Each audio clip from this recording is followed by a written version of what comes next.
if you are not gonna experiment on something in your free time, you really think that when you have more free time, you're gonna do it? Yeah. Like, what's different? What am I missing here? Yeah. If anything, it's the ultimate sanity check. That's great. It's like, you only have 2 hours to do it. All the things you could do in those 2 hours. You could watch White Lotus.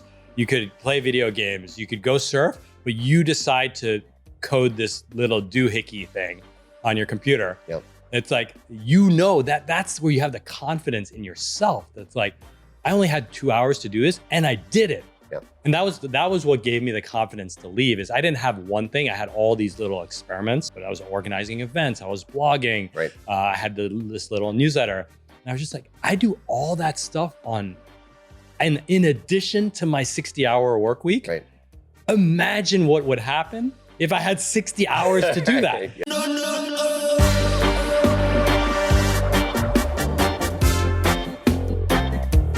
Yo. Welcome to Find Your Freedom, the best entrepreneurship podcast. We're back with Khe Hy because last time we had him on, there was too much meat left on the bone. Khe, welcome back to Find Your Freedom. Thank you so much for having me. Thank you for the Cambodian noodles we just had up in Long Beach. That was So delicious. If you ever need to go somewhere and get the best restaurant that's a hole in the wall that you're going to be surrounded by all the people that eat that food all the time, Khe is the guy to call. Yeah, well, I like I told you guys, anytime I have an excuse to come down to Long Beach, also home to Snoop Dogg, I stop by. We have the second largest Cambodian community in the US, maybe the first. Best Cambodian food in the country. It's so good. Conversation with you is just so easy and comfortable. And one of the things that I really enjoyed about our first sit down was that as we're talking, just hanging out, talking about entrepreneurship and your background, what made it so cool is that you would always have a really cool talking point that referenced your Rad Reads and all the people that you've helped through that. I know you have a coaching business and you have a newsletter, and now you have your own podcast that you've started. And I just love that when you talk, you're not just talking about the topics of whatever, shooting the shit stuff that we cover, but it really feels like it's meaningful conversation. And when you derive value from people's conversation and it's so easy, those are the conversations that it's like, man, why aren't we recording this? Mm-hmm. And that was one of the reasons why we started this podcast. Because it's just like, this is such cool stuff to cover. And I think this can really help people in their lives. I think you've taught me so many life lessons in the, few conversations we had and what I've watched you previously on other podcasts. So I just want to start out by just saying sincerely, thank you. I think you're such a cool guy. And the value you're giving to people for free on Twitter, on your podcast, on Rad Reads newsletter is just been really impactful for me already. And I really appreciate it. Oh man, that's seriously, I think what gets lost in this whole online game, we were talking earlier about followers. 40,000 Twitter followers, 40,000 email subscribers, 46,000 email subscribers, but who's counting? Is people forget that it's a very lonely business, right? Because you're just fucking pushing content out into this black hole, yeah. And you get retweets and mentions and DMs and all that, but it's when the people actually say, "Hey, when you said this, it did this. When you told me this story about that, I could relate to that. I felt seen. I felt heard." That is the magic. I've got this folder. It's called the Jar of Awesome. And so anytime I get a sweet note from anyone, I screenshot it and I put it into the Jar of Awesome. Good for you. And then if you're ever having a bad day, you just go and scroll. Pop your jar open. Yeah, exactly. And now I've been doing it for 5 years. There's hundreds of entries in it. So I thank you for giving me the opportunity to come back, and thank you to all the listeners. That's awesome. This is our first repeat guest that we've had. So that's I hope you feel it's a huge honor. I do. But yeah, we're excited to have you back with us. Last time was just too much fun. And one of the things that we were reflecting back on from that first conversation was, your meteoric rise at BlackRock, your Wall Street job that you had before you became an entrepreneur. We kind of glossed over that. And I think maybe we kind of touched on the fact that, you were this huge mega success and trying to find meaning, which was why you left there ultimately to become an entrepreneur. But I wanted to kind of double click and zoom in a little bit on how did you do it? There's all these, when I imagine BlackRock, I think of all these super smart people, all these hungry type A personalities that are just all fighting and clawing to get to the top. and make all this money. And then here's this young 20-year-old Khe that comes in there and somehow surpasses all these other high performers and high achievers. So when you look back, how do you feel like what was it about you that was able to set you apart and explain that meteoric rise? Yeah, well, it's funny to hear the phrase meteoric rise. I just think of it as like LinkedIn bullets. You have the nicest LinkedIn bullets. So how did you get them? Let's see. What's that quote? Luck is the intersection of preparation and opportunity. Right. And so I think that's kind of one of my mantras. It's like I'm always prepared. Luck finds me. Right. But because I'm always prepared and kind of, keeping my eyes and ears open. Also, there's another quote I'm totally going to butcher it, but it's a Bruce Lee one, skill is practicing the same kick like 10,000 times or something like that. Yes. I forget exactly what it is. And so it actually, I got to give a few backstories just to give you some context as to how this all transpired. One is there are two sports that I did growing up. And I didn't do them at the same time because that would just be fucking funny. But I skated, I was a skateboarder and a gymnast. So I wasn't like in a leotard doing kickflips or anything like that. They each had their own lane. Thanks for clarifying. 'Cause I was picturing leotard immediately when you said that. I was going to go YouTube it and try to see if I could find you doing that. But the thing is that, I've actually picked up my skateboard again. Now I'm terrified of breaking my wrists or ankles. But the base trick for skateboarding is the ollie, right? It's like jumping with the board. An ollie probably takes, if you practice every day, probably takes 18 months. So you probably have to do 10,000 ollies before you can do a good ollie. And gymnastics is the same thing. You do a routine, right? And you just do the same motion over and over and over and over and over again. And so I think so I'll go back to your question. One of the things about Wall Street is like, if you compound tiny little actions over time, just good shit's going to happen. Right. And I could see that, I was just getting a message from my colleague. It's the 400th issue of the Rad Reads newsletter. Badass. 400. That's 8 years of sending an email and newsletter every fucking weekend. Weekly newsletter with weekly nuggets of gold. Thank you. And 400 nuggets. And I write an essay. I haven't written an essay I write in all 400. I think I started at issue 150. Okay. So 250 essays I've written, and then 400 weeks. But again, if you think about the online creators out there, that not in a skill level, because I don't want to disrespect their skill, but James Clear, Tim Ferriss, who's had a newsletter for 400 weeks? Right. It's just survivorship bias. Absolutely. There's just not that many of us at that point. So I think that is one of the things. So tiny steps, skateboarding, gymnastics, newsletter, compounded over and over and over again. So that would be one thing. The second, and this is kind of like a little bit counterintuitive to Wall Street, I was a nice guy. That'll make you stand out. I among the sharks. Yeah, I was a nice guy, but I always tell people I'm a nice guy. But if anyone ever tries to stab me in the back, I'll fucking kill him. And so I was a nice guy. So like my baseline is nice, right? But don't try to fuck me because I will fuck you right back, right? And I think that's the right attitude to have on Wall Street. And that's a survival. Yeah, that's a survival thing, and it's like the break. Because you are competing with your colleagues and your peers. Oh my god, my colleagues / friends would constantly throw me under the bus in like reviews and all that stuff. So you gotta sleep with the eyes behind your head, or walk with the eyes behind your head. But being a nice person, caring about people, I'm still like the kids that I recruited out of college. They're inviting me to their weddings, and I haven't talked to them in 8 years, right? 6 years. Right. So I would always say, so that was another thing. It's just like genuine care, show up with love. I would always, when I was a manager, I would always say, treat the people, treat your direct reports like they were your family. So think about it. They're working 60, 70 hours. They literally are spending more time with you than than they are with their family. Right.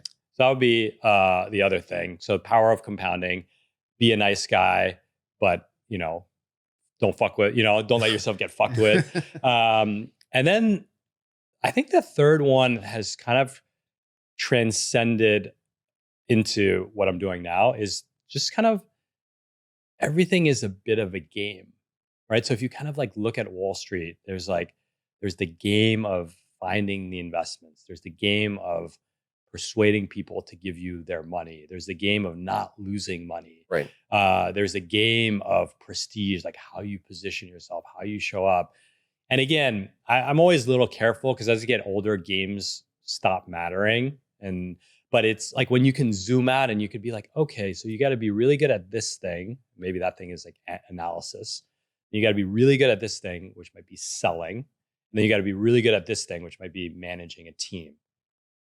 Then it's just like, how do I get better at those three things than everyone else? And then it goes back to the skateboarding. I love that. Right. So your competitive advantage was the fact that you weren't just stuck in the micro. I think a lot of people in their jobs really get stuck in, I'm going to be the best at this. You kind of pulled yourself back and like, what are the really core pieces here that I need to put together? And you were able to pull yourself back from that to help kind of get you. It's not like your meteoric rise. Really, it's just like you were moving up faster than others. At what point was that? It was just crazy compounding. I'll give you another crazy story. Is before when I turned 22, I started putting $5,000 in a 529 plan. It's a college savings plan. Because I didn't even have a girlfriend, but I had $5,000 of excess income, and I knew that was the reason that you had it. None of those. No Nikki Beach. Exactly. I was too cheap to buy bottles at Nikki Beach, but so I was putting $5,000 for a tax write-off for the 529, and New York's. You had a New York City write-off too, and I was like, you know what? I think it's a safe bet that I'll have a kid one day. So I put $5,000. I put $5,000. I think I put in over maybe it was like 10 years. So I put in $50,000. And I met my wife at some point, maybe year 7 of 10. The day my daughter was born, I was done with her college savings. That's so wild. Which is like the biggest expense for most people outside of their home. Yeah, that compounding. Right. So that compounding was just like so 80, what was it? What did I say? 10 years, $50,000 of principal. Right. Turned into like 200 when she was born, or like 150 when she was born. And then you just assume like 6% for 18 years. It's going to cost half. If she goes private and we pay the whole thing, it'll be $500,000 by the time she goes for 4 years. I love that. Yeah. Shout out to one of our other prior guests, Kevin Dahlstrom. His podcast is called Compounding. Oh, yes. And you guys are both, like you said, just like really good Twitter guys. You stand out as good guys on Twitter who provide all these valuable insights from your personal lives and your personal experiences out to people. And compounding to me, like it just is such a powerful thing. So as you were going through on Wall Street, at what point were you thinking like, I really need to get out of this? Was it because we were talking over lunch about how like, do you have to make the money first to really live the life? Like follow your mantra, follow the fun. Like what is that dichotomy and how do you kind of look back on it now? Like, would you have been able to have that same type of trajectory that you have now, that same lifestyle that you have now, if you hadn't grinded and done that other side of it? I was curious. Yeah. It's funny. When I left Wall Street, one of my friends is a financial advisor and he ended up becoming my financial advisor.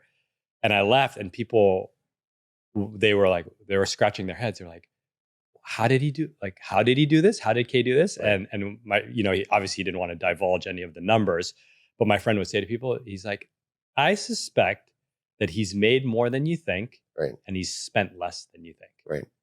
And that was that was what he told them. And like I've been investing in the S&P 500 since I was 16, and I've never sold a share. I'm 44. Wow. So that's start young, kids. There's a lot of compounding in there. Right. So, but I think it's a very valid question. And like, I never state this out loud, but I'll state it just because it helps add transparency. When I left, I had saved $4 million. Wow. So that's a lot of money for a 35-year-old. Right. But my rent is $10,000 a month. Right. So do the math. You're going to eat into that pretty damn quick. You're going to have a significant life change to burn through that. Once you have that, and it's still building because you have it in the market still, I presume. So exactly. It's like basically living off the passive potentially. So, absolutely. Like, and when I started Rad Reads, that I didn't make money for many years. So I was literally just, I was eating my capital gains for dinner and for lunch. So absolutely. But I will say and I needed to leave at that moment. Like I need to have a buffer. I had one kid. We wanted to have multiple kids. We have a relatively high standard of living. Mostly we like to live in nice places. Right. And that's by choice. Like I could not work if I moved to rural, like a small town in rural America. Right. I could never work again. Right. But I just don't, that's not interesting to me. Yeah. You're in the ocean 6 or 7 days a week. Exactly. Right. Yeah. You can't surf in, I'm not going to name any towns, but you can't surf on, on a river in the middle of the country. Right. Right. But here's the other thing is that I had huge liabilities as well. Besides my cost of living, we were talking about this before, to insure my family in a high deductible plan. So it's like, you're still coming out of pocket. Right. It cost me $20,000 a year. Yeah. If your employer's not paying for your insurance, that's something that after tax. Right. Right. If I was 27 and single, my insurance would be $150 a month. And I'd never go to that. Like, we actually have regular stuff that we need to take care of. Right. Like, I go to cardiologists every year for different things. So I think it's important to understand like the timing of things, because the thing is, the longer, if it would make sense to stay longer, then you'd have a lot more 40-year-old entrepreneurs leaving high-paying jobs. Right. But I want everyone to think about how many people who are in their 40s, or I was 35 at the time, that left a high-paying job, right? We could probably count them on our fingers, right? Because that's the thing, is the cost of leaving is extremely high, right? Yeah, what you're leaving on the table, and what you're leaving on the table. earnings. Like, I've been gone for 8 years, and if I had to guess how much income / growth I left on the table, $50 million. Right. Wow. Yeah. And guess how much I made as an entrepreneur over those 8 years? $800,000. Right. I was gonna say not 50 million. Yeah, 15, 15. 15. Yeah. Wow. So was it like an epiphany moment when you look back on like, I get the fuck out. I'm done. I'm done with this. Or was it just a gradual? For me, it was a little bit gradual. Yeah. There was definitely no one thing. I think that, did I say this story about the weed and Star Wars on the last podcast? Mm-hmm. Okay, so what's the thing in Star Wars? I'm not a Star Wars person, but it's like the machine with the 4 legs, and it's like a really tall machine. Like, yeah, I know what you're referencing. You know what I'm talking about, right? I call them I was looking for the stormtroopers, Star Wars, but they're not. So anyways, he's not here, but I've seen that. So the first time I smoked weed, I was sitting on the East River in New York City, some cheap dime bag that we scrounged up somewhere, rolled a fucking blunt. And we're sitting on the East River, and there's these smokestacks across the river. And you take a few hits, and we're stoned out of our minds. And the smokestacks turned into that Star Wars machine. Yes, I love it. Like, yo, we're in Star Wars. That never happened again. Right. Even if I was listening to the comedian Bobby Lee. He's like, I once ate 1,000 milligrams of gummies. And like, even if I ate 1,000 milligrams, I don't. Like, 5 fucks with me. The first high you can never get back. You can never get back. Right. It's the same thing with success, is that you'll never get that Star Wars moment again. You got to take more. Right. And even if you take more, you're probably not gonna. It still won't taste as good. Chasing it. Right. Think about the first car you got and the 5th car you got. The 5th car is 10 times nicer. Nothing beats the feeling of that first car. Right. When you're 16 years old. Moving goalposts that we talk about. So all the time. moving goalposts. So I think to answer your question is that the bonuses and the recognition, even the perks, Super Bowl, private, like attending the Super Bowl. I skied at the Yellowstone Club. Yeah. It's a private mountain where literally there's 6 people on a fucking mountain. It's so wild. Right. And it's amazing. Right. I feel so blessed that I got to do it. But there's an emptiness, and I know people listening to this that have not experienced. They're like, fuck you. Right. Like, I can see our YouTube comments. Gaslighting I can see us our right now. YouTube comments right now. Fuck this guy. There's nothing better than having a private ski. So I'm telling you, but what I'm saying is, like, the dudes with a private, they still cheat on their wives. Right. They still drink themselves to a stupor to escape something, right? And so it's good. I'm not trying to say that it wasn't good, and I'm not trying to say part of why you can say that is because once you do have it, then you're like, you know what? Like, I feel way better having these special, intimate moments with my kids where we can just like do these crazy things, and it gives you a different, a totally different type of a high / like life satisfaction. Yeah. But since you've had it, that kind of gets us back to that dichotomy of like, well, yeah, you do have to kind of, you have to put in the hours to appreciate when you don't put in the hours. Yeah. Like I look back on that part of my life when I was working the 78 hours a week, and it's just like, man, that was like you asked me about it when I was living in Turks and Caicos. It's like, man, that must have been the best. And it's always like, man, it was like you were the GM at Nikki Beach. I know, Like, all you did was work all day though, 24/7. Yeah, my best friend, my cousin came to visit me, and I put him up in a suite, and I said, all right, I'll see you in a week. Like it was unbelievable. I didn't even take days off, when so but that was the sacrifice that allowed me to then, retire in my early 30s and be able to now like spend every day with my children and stuff like that. But also like, I got to have some cool experiences through that also. So I have some mentees that really talk about this, like, oh man, well, I'm 24 now. I'm in the corporate job. I'm a ways off from, being able to stack some money and put it away. Maybe I should just live my life now and like worry about that later. Like, what do you tell those people that are like, trying to decide whether to take that entrepreneurial leap or? Yeah, it's, I wish that I could go in and give that person an answer, but the truth is that they gotta figure it out for themselves. But there's a few things that I would encourage them to think about, yes, right? Please. The first is think about your desires. Like, we all have desires. We might want a nice car. We might want a second house. We might want to take the year off. How much of those desires is based on what you want or some kind of mimetic urge? Like, you might see your college roommate has a ski house now. Oh, I want that. And I want that. Right? I mean, I see this all the time with grown ass fucking men. This neighbor gets a jacuzzi. Next thing you know, they got a jacuzzi. 4 neighbors have jacuzzis. Yeah, exactly. Yeah. So how much of it is like true to you, right? Because I remember. That's a great question. And I remember on Wall Street, when people get bonus, everyone get the same watch. It was a Panerai watch. And I think it's like an $8,000 or $10,000 watch. These like 22-year-old kids that like don't even know how to dress well, like with these like $8,000, $10,000 watch. And there's always one person that would tell you the whole history. Like, yeah, this dial comes from this country, and most watches have metal this, but this has gold this, and the glass is shaped by this, And then these other dudes, they'd be like, yeah, you like my, like flexing at the club, you like my watch, you like my watch.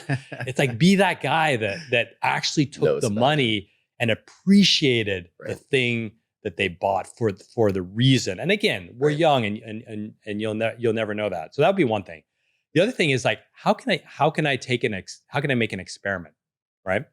And so let's say you have a corporate job and it's high paying and you kind of feel dead inside and you think you want to be an entrepreneur, but all three of us are entrepreneurs. There are many days when I'm like, can I go back to W-2? Right. When we were talking about our first few years as an entrepreneur and how it was like, we weren't making anything. We were just getting doors slammed in our faces. We were like, questioning like, wow, was this the right thing? Am I going to be able to support myself, my family, my whatever? Exactly. It's just like, it is brutal at first. So you're saying experiment? So you have this corporate job and chances are your audience, the listeners are pretty dedicated people. So they give 100, 110%. Right. What if you gave 90%? No one will even know. Your 90 is everyone else's 100. Right. So to give 90 and with that 10% extra energy, extra time, extra curiosity, extra mind space, go try something. Right.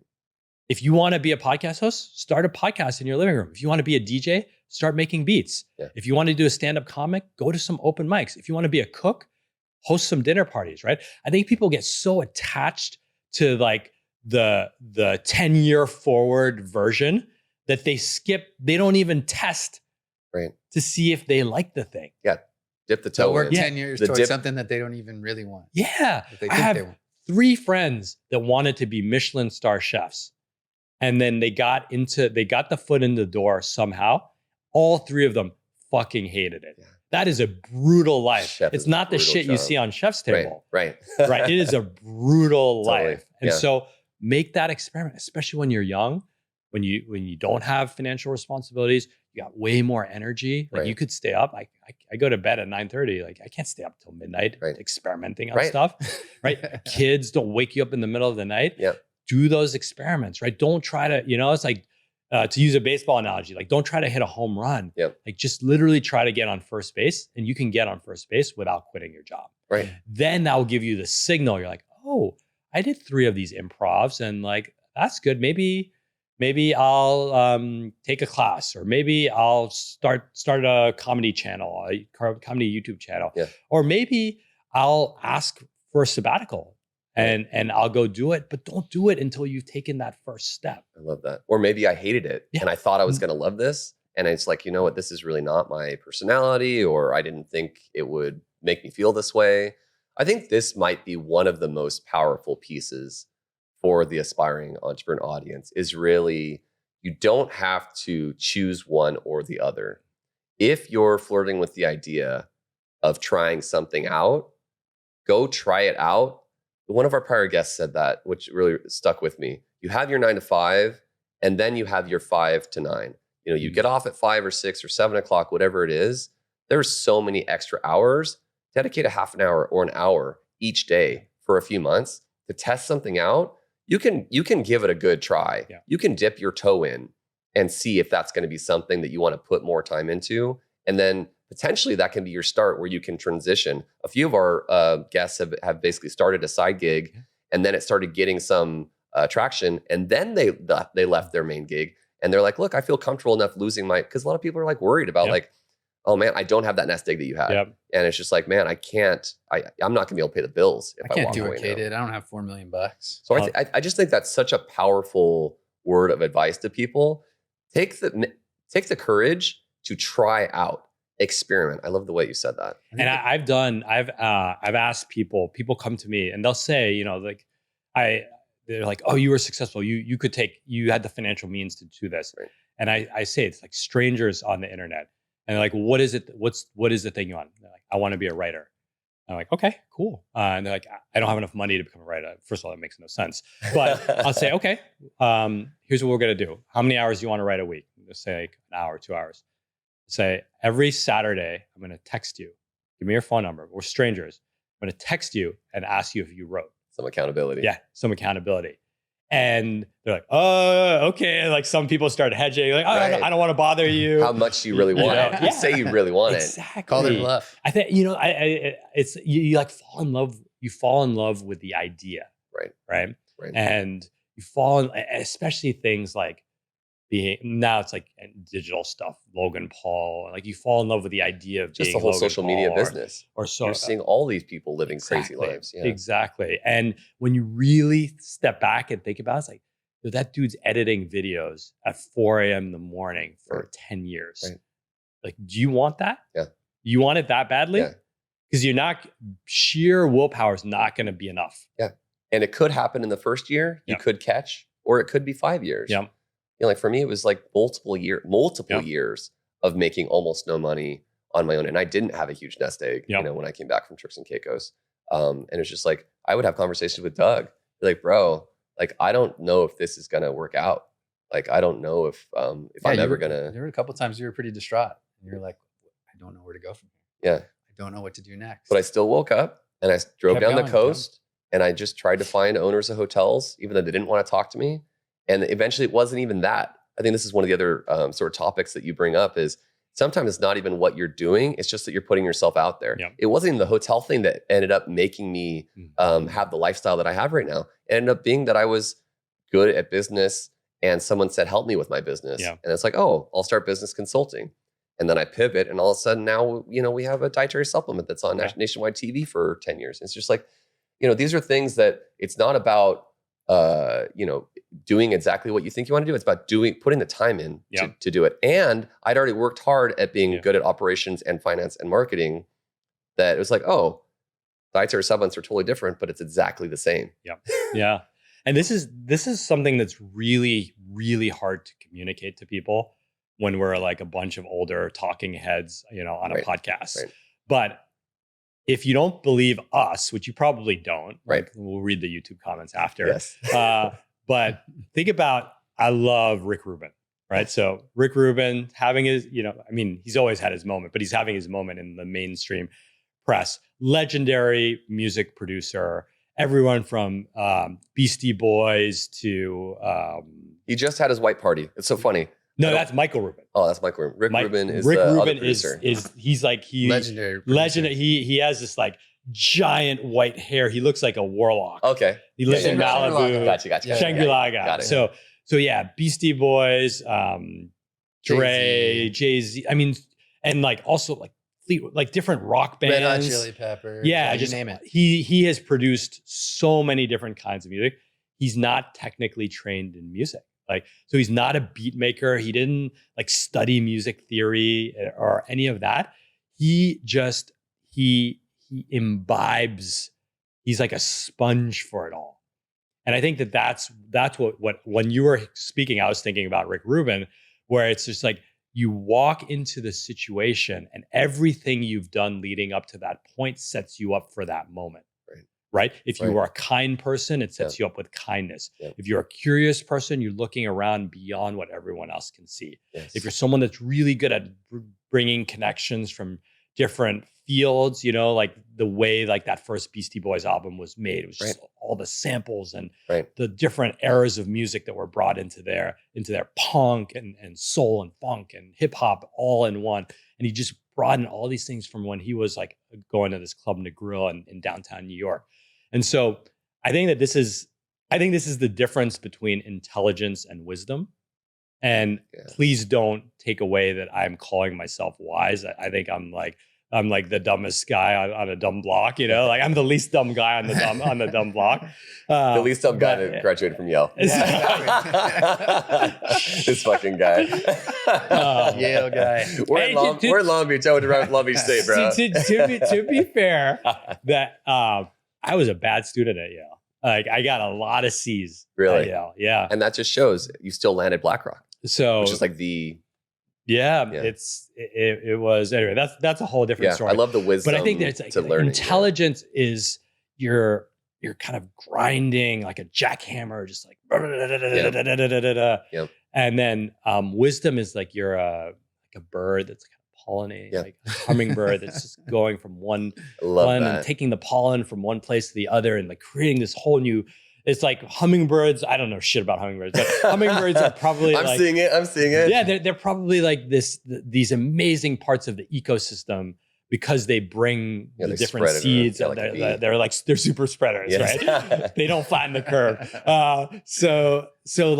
But it takes you're naturally when you're younger, you're going to be the jackhammer, just like stick with it, And then as with wisdom, you kind of start to see that the more effort doesn't always translate into more output, whatever your definition of output is, whether it's music, whether it's podcasts, whether it's money, right? And you see some of the wisest people, it's actually, they achieve so much by being, right? And I think that's the beautiful thing about Rick Rubin is he didn't learn any of that shit, and he's produced some of the most iconic albums in music history across genres too. Right. That's unbelievable. I didn't even know that. Be Rick Rubin. Right? And all that I'm hearing when I hear you say that is really, you're learning, constantly learning and curiosity. And I think that's something that's missed sometimes when people are in these early corporate jobs, or even when they're in college. It's like you're in college, you're in a corporate job and you dislike it, but there's still so many opportunities to be learning things that you have no idea how applicable that is going to be in a few years. Like for me, like when I pivoted to dietary supplements, like it's just like managing people. Like we opened opening hotels. Now I'm opening a call center in a warehouse. It's just like I had no idea when my head was down and I was doing, but I was learning a fucking shitload, trying my hardest, working really hard, and I would always try and find good mentors who could make it faster growth. Yeah, those things just pay so many dividends, and it's just like another thing I'm hearing as you're talking about is like increasing your serendipity, your surface area for serendipity. And that's what I think. Did Kevin say that? Another doll. Yeah, there you go. It's just like Kevin, you're with us in spirit and soul. It really is just like putting in the time in those early years. This comes back to when it's time to leave or when you're able to leave. If you put in the work, you can really set yourself up to be lucky. Yeah. And then you can, transition out of into your entrepreneurship. Can I add to that? Because it goes back to, you remind me of something from my Wall Street days. So I had this thing, it was a K thing. It was double breakfast.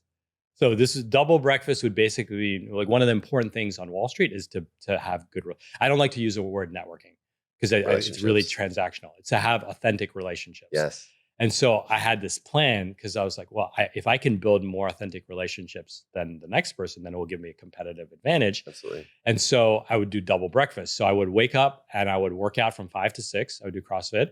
And then I would zip over to meet someone for breakfast, but I wouldn't eat. So I would just have a coffee at 7 or 7:15. Love that. And that would be until 7:15 until 8. And then I meet someone else from 8 to 9 because my workday started at 9. So you're having for a second breakfast. Twice the breakfast meetings. Twice the breakfast meeting. And then I would have a networking lunch because I never ate alone. Isn't that like a Never networking eat book? alone, yeah. Yes. Yes. So that was a networking book. And then usually before I had kids, I had an evening event too. Right. So I would network 4 people. Let's say that was probably 11 years. So that's 500 weeks. I can't do that, but it's like, that's probably 20,000 people that I interacted with. And that's probably more people than most like careerists will interact with their entire career. Absolutely. I think you came back around 20 minutes later to answer the question. That's double breakfast. That's a really tactical thing because I think you gave some more kind of general. Oh yeah, like double breakfast ideology of like how you thought about it and broke it into kind of 3 different categories. And then this is tactical. Yeah, this is what people go, man. I'm doing my networking in the morning. I'm meeting with people in the morning. He's getting 2 every morning. Yeah. And he's getting it again at lunch, and then he's finding a 4th one later in the day. Right. And I'm going home and writing on a digital note, like all the key things that were things that you spoke about. And then keys. keys to the castle. And then I'm thinking through what's something that I might have read or consumed, like listened to, that would find them helpful, and then sending a follow-up email. Yeah. The reciprocity. So you do that. What are they getting out of this? You do that 15,000 times. Like you're gonna good. I'm still reaping the benefits of those double breakfasts. Yeah. At 44, I haven't touched financial services in 8 years. Right. Yeah, the compounding you talked about earlier. There it is. Yeah. I mean, I think the successful people, they find way to fit more in than everybody else. Everybody else is looking at it like, again, I'm going to get my one thing in the morning, and then you're getting 4X. But the thing is, you have to enjoy it. Yeah, right. Can you imagine doing 4 networking meetings a day if you hate networking? Right.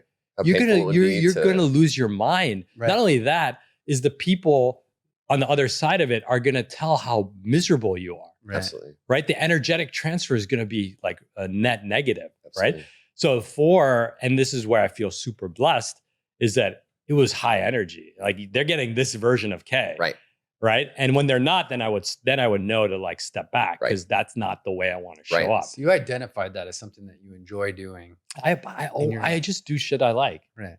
I always follow the fun. Right. I picked up my skateboard the other day. I'm like, you know what? I want to learn how to ollie again. I taught my daughter, I just read this great book on hip hop beats, Dilla Time, on Jay Dilla. And I was like, been watching all these YouTube videos on making beats. And I told my 9-year-old, I'm like, yeah, you want to learn GarageBand together? Yes. And so we're like fucking around with GarageBand right now. And again, like nothing's going to happen from it. I am trying to program the opening from Back That Ass Up, Juvenile. I'm trying to recreate that on GarageBand. I love it. And then I'll own the rights because I created it. Right. And then I want to make that my podcast music. Oh, there you go. So it'll be me doing the Back That Ass on GarageBand on my podcast. That's my goal. That. I'm gonna get there. I cannot wait. I might hire a tutor to get me to that point. Well, now you have to. Now it's on. Now it's on. Now it's on FYF.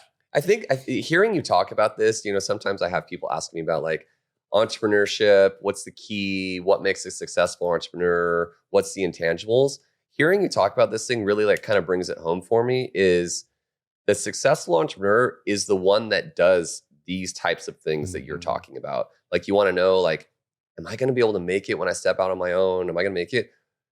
Do you have the self-drive to do these things on your own without anyone telling you. Mhm. I have a few friends that have, started doing their own thing, and they really struggled with like, no one's telling me what to do. I wake up and I sit in front of my desk and I'm like, what do I do first? What should I do? And it's just like, that is kind of one of the main traits that you have to be able to work through those first months, years, whatever it ends up being, because you put in the time on those other things, building it up, but you were doing those extra things on your own. Yep. No one even told you to do that. You pulled back macro and you're like, what are the pieces of success on Wall Street? What do they look like? And how can I put those things together?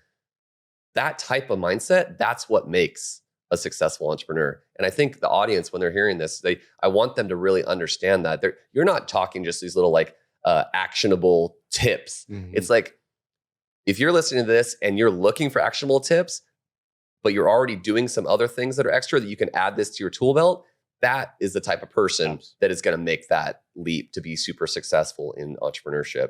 But the person who's doing tips but not doing it on their own, if they're not just adding stuff to their tool belt, they don't have a tool belt yet. I would just caution those people. You need to really have it in you to already be looking for that extra step. Because people ask me all the time, like, oh, well, how did you do that so young in hospitality? It's like, well, the networking thing, building the relationships. I totally agree with you on the networking versus relationship thing. For me, it was all about relationships. Every job promotion opportunity I got was literally based on a lunch or a referral that I followed up with and built that relationship. And then, you maintain those throughout the years. Those are the things that help me. It really obviously was not my intelligence or my eloquence or my vocabulary. None of those things I think are pretty obvious are what set me apart. It was those, small traits that ended up paying off, and the relationship gave me that freedom that I finally was looking for. And I think too, I completely agree with you. And also that we come back to the experimentation. Yeah. Right. If you are not going to experiment on something in your free time, you really think that when you have more free time, you're going to do it? Yeah. Like, what's different? What am I missing here? Yeah. If anything, it's the ultimate sanity check. That's great. It's like, you only have 2 hours to do it. All the things you could do in those 2 hours. You could watch White Lotus. You could play video games. You could go surf, but you decide to code this little doohickey thing on your computer. Yep. It's like, that's where you have the confidence in yourself. That's like, I only had 2 hours to do this and I did it. Yep. And that was what gave me the confidence to leave. Is I didn't have one thing. I had all these little experiments. Yep. I think we talked about that on the last podcast, but I was organizing events. I was blogging. Right. I had this little newsletter. And I was just like, I do all that stuff and in addition to my 60-hour work week. Right. Imagine what would happen if I had 60 hours to do that. Yes. It wasn't, it didn't feel crazy at all. And you knew you already liked it, and you knew you were already getting good at it. Exactly. So just dipping your toe in and experiencing those things gave you that confidence. Exactly. Yeah, I love that. That's super, super powerful. You obviously did amazing things and have had so much success. But when you look back, is there anything that now in hindsight you would have done differently on the way up? I think that, so I always have a more generic answer, which is that I am the sum product of all of my actions and decisions to date. Right. And so it almost makes no sense to reverse. Like, I wouldn't be here if I hadn't had those experiences. But if I think about that question, I think the only, I'll give a tactical one, and then I'll give them like a more spiritual, existential one. I think the tactical one is learn how to sell. Like learn how to get in people's faces with respect, with authority, with confidence, and understand the psychology of selling, because everything is a sale, right? Your Hinge profile, so I'm told, I mean, I'm 11 years married, is a sale. Right. Investment committee memo is a sale. Right. Rad, marketing email is a sale. Yeah. Twitter post oftentimes is a sale. Right. So I think selling, there's a lot of people, you've probably encountered this in your careers, that just have this visceral reaction against selling. Yeah. It's like lowbrow, it's transactional, a dirty word. It's dirty. Yeah. But look, you guys are proud of this podcast. Like, you have to sell it to get people to pay attention to Yeah. it, right? I'm proud of the work I do online. I have to sell it or else no one's going to give a fuck. Right. And so I think the interesting thing about selling is obviously there's a tactical side of learning how to sell. But I think that one, especially for people who struggle to sell, is the hardest thing about selling that I found is the rejection. And people hate rejection because it really, if you feel insecure about anything in your life, and we all feel insecure about something, the rejection from a sale is just, it's like a cruise missile. It's going to go right to the heart of your insecurity. Right. If you think you're undateable, a rejection from a sale is going to go, you'd be like, no one's ever going to fucking love you. You know, Whatever your and insecurity if, is. if you think you're, if you think you're not smart, or, you know, it's going to be like, you're a fucking idiot, Right. you know, like, and so I think the earlier, and it's not true. Right. It's just stories. The better you are at dealing with that rejection. So if you can earlier. kind of get a head start, I'm still, I don't like selling. And I think just things would be very different if I knew how to sell.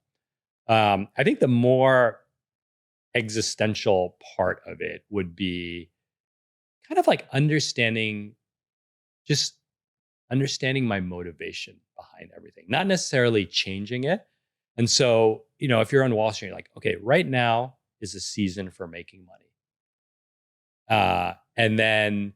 But then knowing that at some point that season ends, or like, okay, let's say you, I don't know, you go to Nikki Beach and your goal is to flex in front of some, you know, some attractive women or whatever. You're like, my goal here is to flex, but it's a conscious decision to flex. And like, why am I actually doing this? Right. Like, do I think I can date or sleep with one of these women? Right.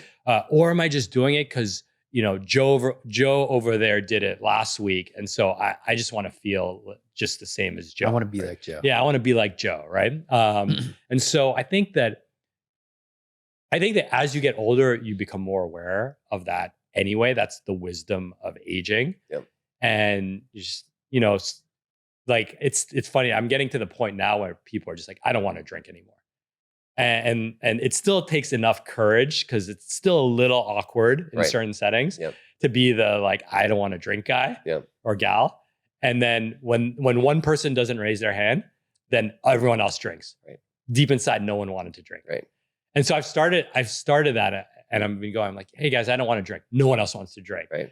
Right. And so I just think about what are those moments in your life, and how might you be aware that is happening. So it's that true self-awareness, where that way you're not beholden to other people's desires, right? I think one of the greatest sources of unhappiness is when we are driven by someone else's desires, right? Yep. And we're human, and we're young, and we're irresponsible and reckless. We're gonna be driven. And by the way, on the other side, people are really good at manipulating desires, right? Whether it's social media algos, billboard ads back in our day. Worse now than ever. Yeah. So, but at least bring that awareness that, you know, do I really want this thing, or some kind of coercive force driving it? And you'll start to realize that you don't want a lot of the shit that you think you want, whether it's actual physical stuff, right, or actual desire, like you know, intangible stuff. Yeah, you question your motivations. I love that. Yeah, I think that's super powerful. The awareness is so key. You got to ask yourself that question. Yeah.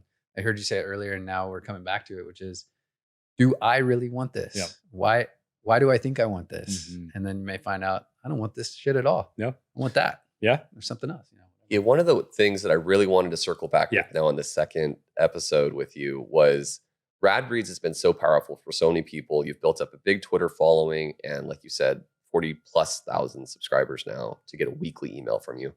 Was there certain themes or lessons that you feel have been most powerful or resonated most with the audience that you think will really be important or benefit our audience to hear? Yeah.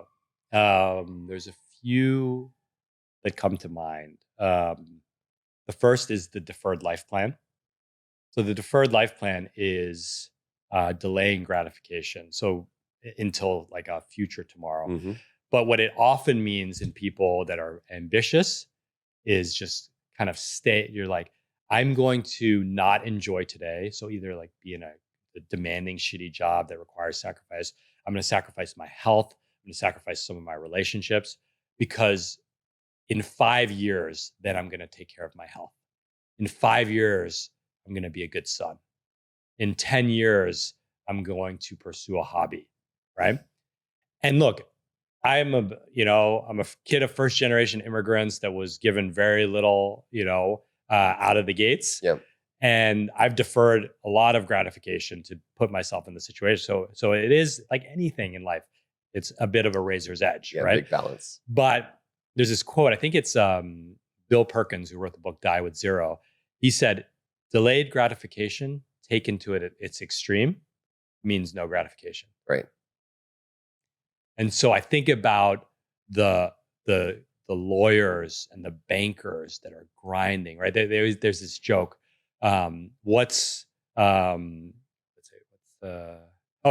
Becoming a partner at a law firm, right? That's, you're making $1 to $3 million bucks a year. That's the goal. But you're probably in your mid 40s. Right. By the time you're working 7 days a week until your 40s. That's a lot of deferred. It's a lot of deferred. And here's the kick. Here's the kicker.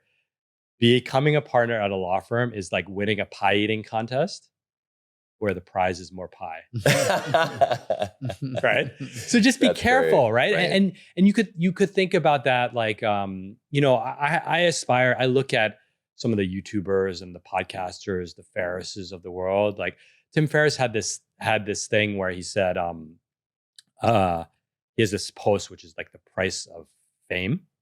And if you haven't read it, it's like, he literally has people that just come to his house and sit outside of his house. Sometimes they're angry at something that he said. Mm-hmm. So if you want to be famous like Tim Ferriss, like just think about the fact that he's somewhat recognizable. Right. Take Mr. Beast. Right. But think about the fact that you may never be able to go to the supermarket again. Right. Without someone being like, hey, can I get a picture with you? Right. And that might feel good for the first 50 pictures, but I'm pretty sure picture 51 to 2000 is a pain in the fucking ass. Right. Right. So just be careful of how much you're deferring. Yeah. I've lost friends in my 30s that were 30. Right. I've lost friends in my 40s. Right.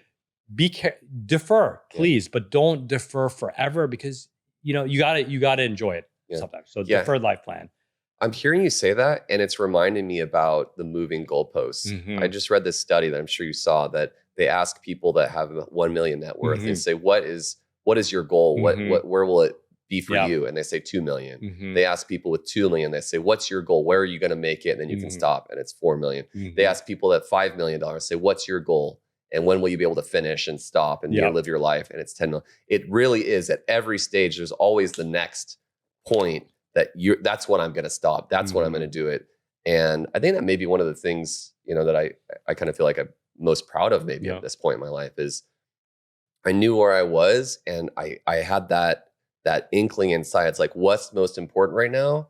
And it was really like having that first 5 years with my 2 girls. Yeah. And it was like, I think, just stepping back and being able to not chase the opportunity cost. You had a much bigger opportunity cost stepping away from yours than what I was doing. But really, it's just like, that's probably one of my most things I'm proud of right now is you never get those 5 years back. And so people, when they're in their lives and they're grinding and getting to that point, I love that you're making that point that you have to really question what's the most important things. And that's one of them. Sorry, I cut you off on your next. No, so that's one. Another one is, there's a few that are kind of money related, but money can only solve money problems, right? So it's great to have money, right?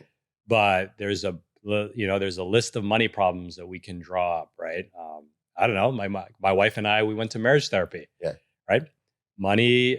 If you think money can solve the problems in your relationship, good luck to you. Think again, right? Yeah. And I know what. I know what you snarky commenters are waiting to pounce on in the YouTube comments. You're going to say, but then you have the money to see a therapist. It's like, that's not enough. That is not enough. Right. Like that's a good start. Right. Yeah. But that's just because you show up, right? Like you could get a personal trainer who's still not going to lift the weights for you. Yeah. Right. So money can only solve money problems. And again, when you reach a certain, and you start to realize that, money, there's only a select group of money problems. Right. And so what are some classic non-money problems? Any relationship challenges. Parent, sibling, child, spouse. Money's not going to solve those problems. Health. Like, yes, you could buy it. Again, I know the snarky comments. You're going to say, well, you could hire a personal trainer, right? There was Mark Zuckerberg's ripped now. I don't know if you saw, he's fucking ripped. Yeah. What is Elon thinking challenging that guy? Oh, yeah. I know Elon's bigger, but he's quite a bit bigger. He's just going to lay on him, I think. Yeah. I don't know. Mark's been training MMA for like he's planning 3 to just years. throw him down and Anyway, lay down on him. But go ahead. Yeah, Mark's got a personal trainer, obviously. But yeah, people look at Mark Zuckerberg like, oh, he's ripped because he has a personal. Come on, really? Are we really going to play this game? Right. Like, not only that, he's the CEO of one of the most influential companies in the entire world. Like, he's not swimming in free time, right? Like, everyone in this room has way more free time than Mark Zuckerberg. So again, what are what's the ultimate money problem that we can't solve? Some are trying to solve it. We're going to die. Longevity. Yeah. We're all going to die. Right. And so, memento mori, you can contemplate your death. That's in a lot of the wisdom traditions is about contemplating your death because despite the guy, the guy that has like $2 million of supplements a year, you know what I'm talking about? Brian Johnson. Oh, yeah. No, I just started following him. Brian Johnson. Brian Johnson, he may live forever. Someone tweeted, they're like, this motherfucker's gonna get hit by a car. The experiment's gonna end badly. He's gonna get hit. I mean, it was setting himself up. We're pulling for him. I do not wish Schadenfreude on anyone, but we're pulling for him. But honestly, I don't know. I know a lot of, I call them longevity nut jobs. People who want to live forever. I know a lot of longevity nut jobs, and they're just scared of. They're just scared of their own death. And I'm like, stop taking a pill, man. Get someone to give you a hug, man.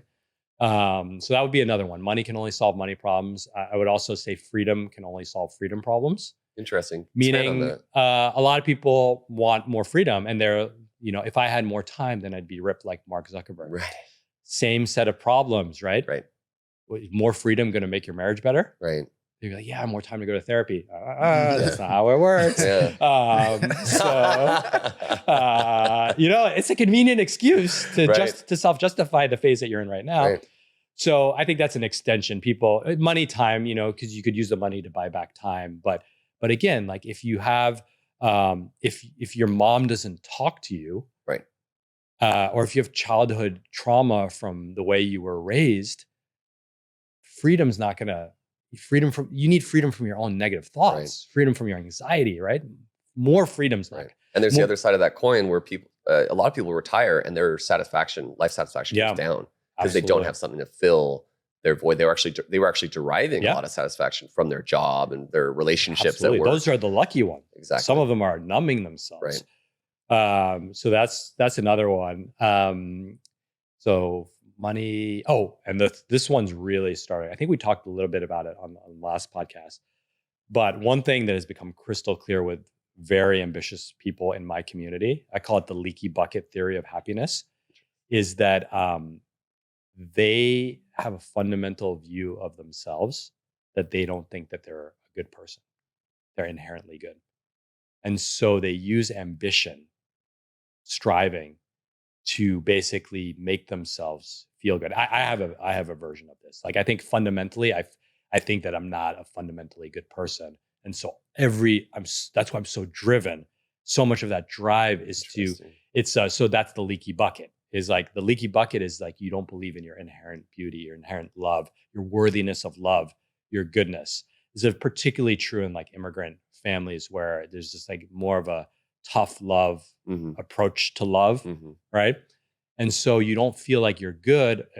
Oftentimes too, it's like, well, you're only good if you get the A, right? If you get the C, you're sleeping, with the dogs. And so you learn as a young kid, you believe it's not true, but what you believe is that love is conditional. So if you are a better version of yourself, you get more love. And if you are, and that's you see that with punishment, right? It's like stop crying. Right. That's like you're doing something wrong. Like I really try hard to not say stop crying to my kids because they can't, they're an emotional feeling, response, right? yeah. So the leaky bucket is you have a flawed assumption about your self-worth, your lovability, your worthiness.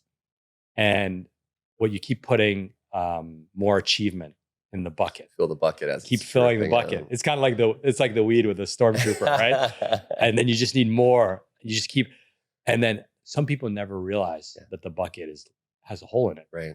They spend their whole lives trying to fill the bucket up. That's a great point.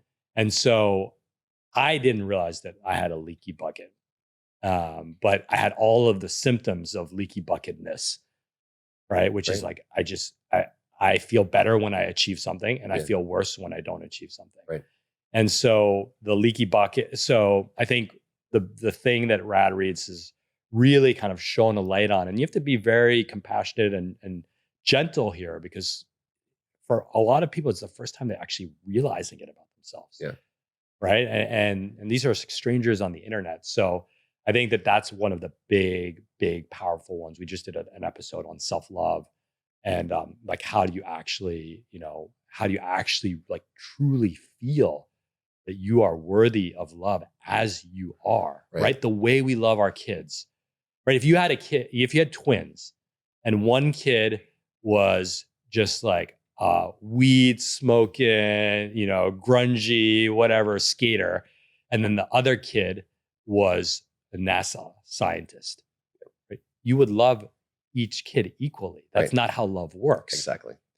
But we look at ourselves and you're like, okay, you didn't get that. Everyone else has 50,000 subscribers. Yeah. You have 40. And the message, we're joking, but the message that you've internalized is like, not good you're enough. not good enough. Yeah. And so the leaky bucket, so you do all this fucking crazy shit to get up to 50,000 followers, and you bust your butt and your health starts to waver. Yep. You ignore your kids. And then you get goes the goalpost. Yeah. And then you get to 50 and you're like, It's nothing. yeah. You literally, there has been zero. I have 40,000 Twitter followers.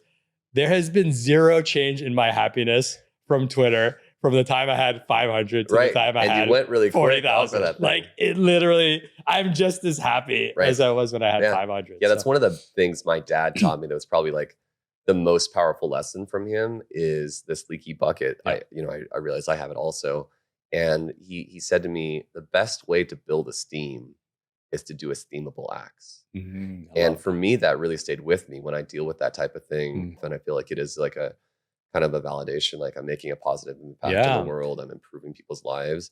And for me, like that's how I've been able to put some small patches in that bucket. It's absolutely. Just like, and that's beautiful. Like the work you were sharing about Haiti and all that is incredible. It's inspiring to me. I'm like, wow, I was like, I need to like that. I need to think about doing stuff like that. It's just really, really powerful. And I hope that you've shared it with the listeners at some point in the episode. If not, I encourage you.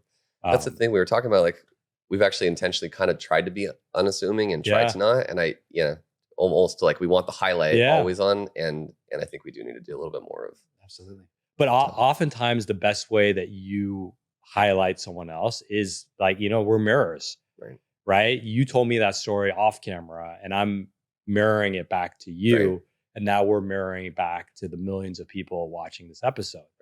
Right. So we're all mirrors to each other. Yeah. So it isn't, like if it's done from a place of love and genuine care and not flexing or not humble bragging or anything like that. It's like, no, I just want you guys to be seen for the amazing things that you're doing. That's it. Right. Like there's no agenda. Like that's the tweet. Right. Yeah. Man, my takeaway from UK big time has been alignment. I mean, the words come up, a few times and just it's so cliche. Usually sounds so cliche, but it's so powerful. It does. It just weaves through all these things that you're talking about, all the work that you do.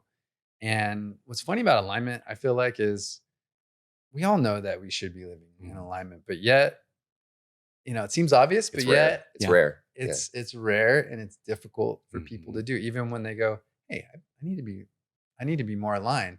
How do people do that? Yeah. How do you recommend people once they get there and go, okay, I heard Khe, he says I need to be more aligned, but how do I do that? Yeah, I'm glad. Thank you. I mean, if you think of alignment, think of like car tire alignment, right? you need to look to see, like, you need to know what's happening to know if you're in alignment. You don't know that you're misaligned when you're driving.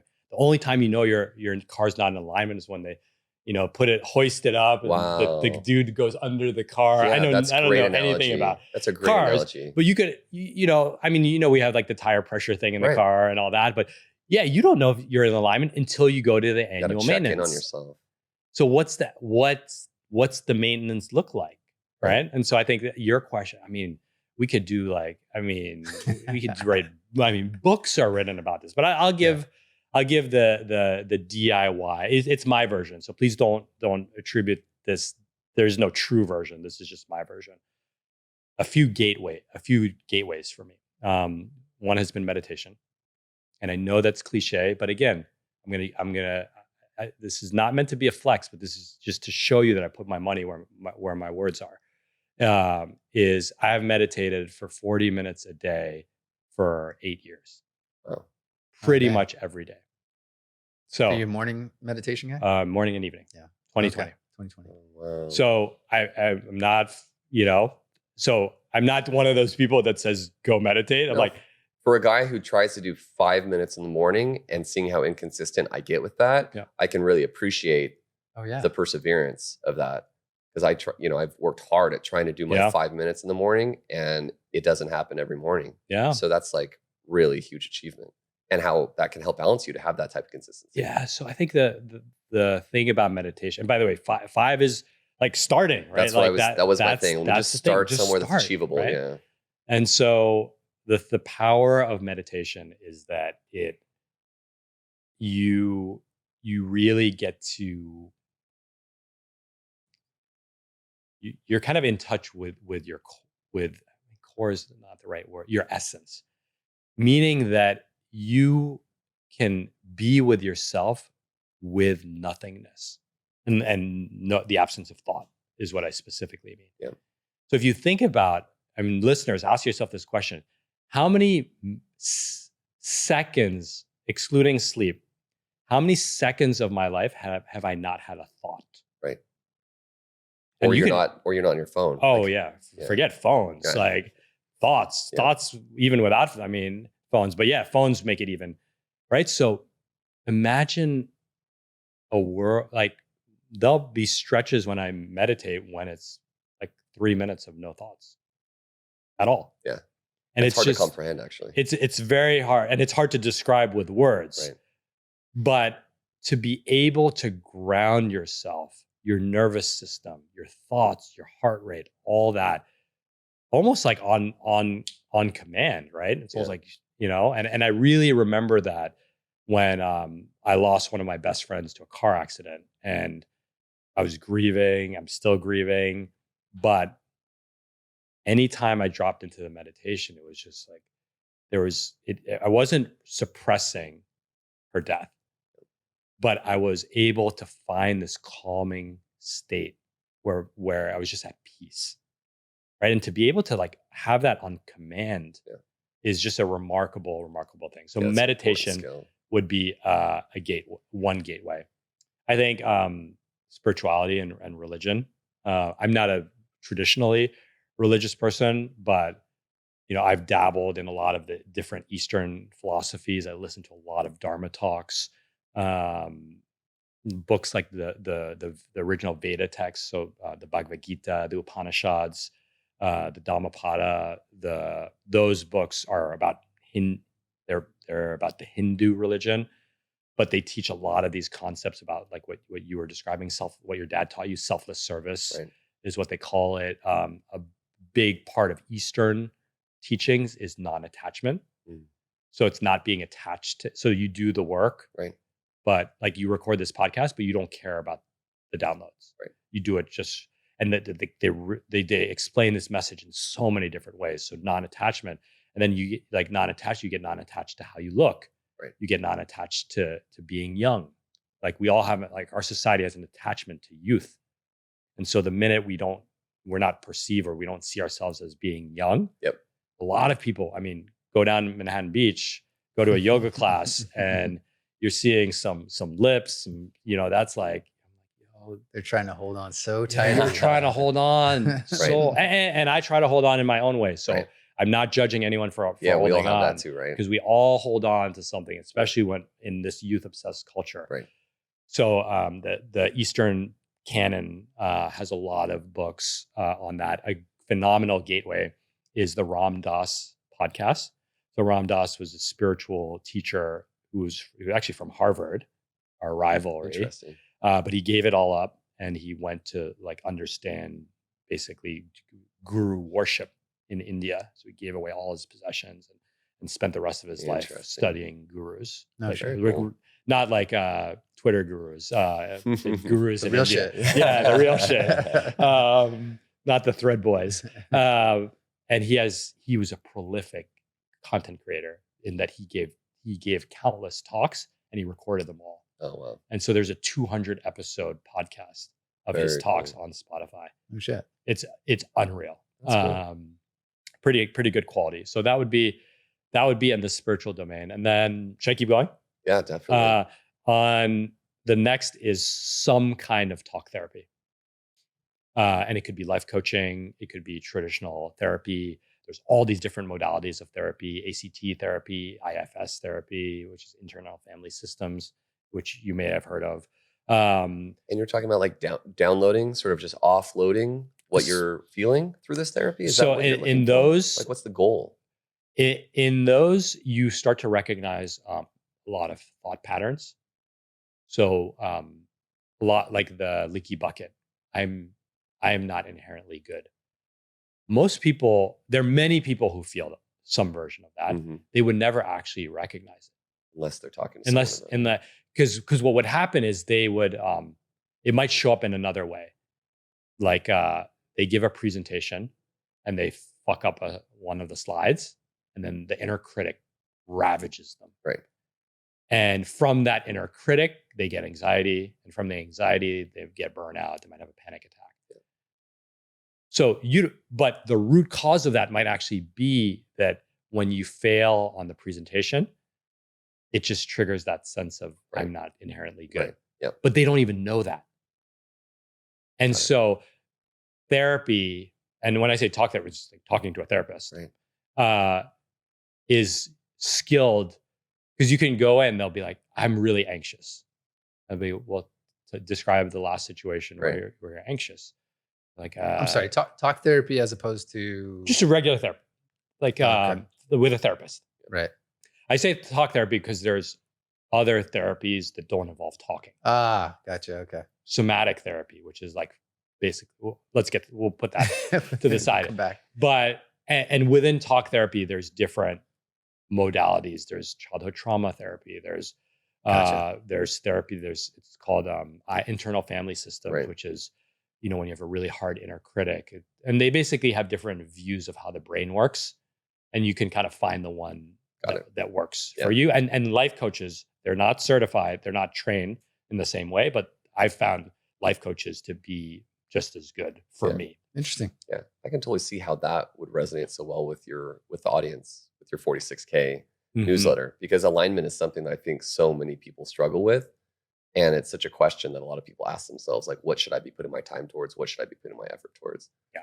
And that was, one of the main reasons we want to have you back on here, because this is like, and there's so much, we all have these lingering hurts. Like I remember when I was in high school, there was this vivid moment where I was like walking into the lounge area and there was a circle of kids and one person was like reenacting how I was gesticulating in class. Mocking me. Yeah.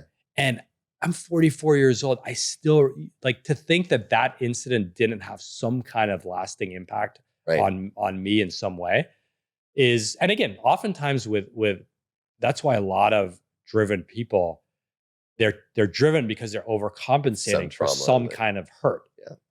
And so I think what happens with driven people is like you can drive really hard in your 20s. In your 30s, it starts to slow down because like you might start having kids. In your 40s, you're just like, fuck this shit. I'm like, it's a little bit like this, the weed and the Star Wars thing. It's like, this game's not ending right. You know, like more weed's not going to solve this problem. Right.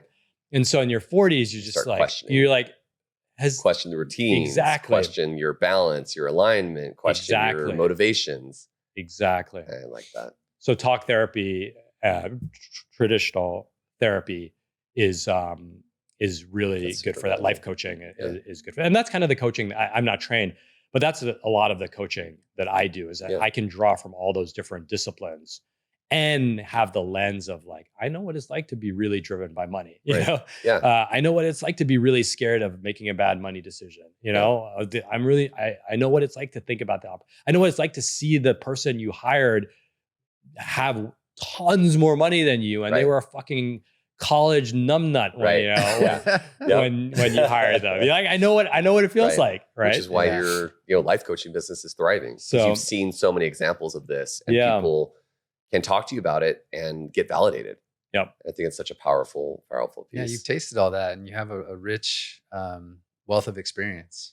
And so I think you know, when you're talking to people, it resonates because you actually lived all that. You know, some people try to go out there and give advice and tell people how they should live, and they've never done anything or have any real experience to speak of. So I think that's you mean Twitter recipe for your success. Yeah, Khe, this has been exactly what we were looking for on the roundabout. So it's our first live, not first live, but first in-person podcast. And shout out Solomon. Shout out Solomon. Thanks for having us. Podcast place in Long Beach. Long Beach. This is exactly what we're looking for. This is the content that we feel kind of really is why we started the podcast. Yeah. What can aspiring entrepreneurs, what can people who are thinking about, they keep wanting to dip their toe in, but they haven't, what can they be doing and what type of information should they be hearing? So thanks so much for providing all that, Khe. It's been so awesome. The pleasure is mine. Thank you guys for driving up. Thank you for the delicious lunch. And I like I told you, you guys inspired me to start a podcast. And so it is how we mirror each other. Right. You know, you brought out the last episode we did together, the first episode. You made me see something in myself that I hadn't seen before. And so I just pulled on that thread to see where it would take me. Yeah. And who knows where it will take me. But well, like I said, we could tell on the podcast, you were already driving down that road.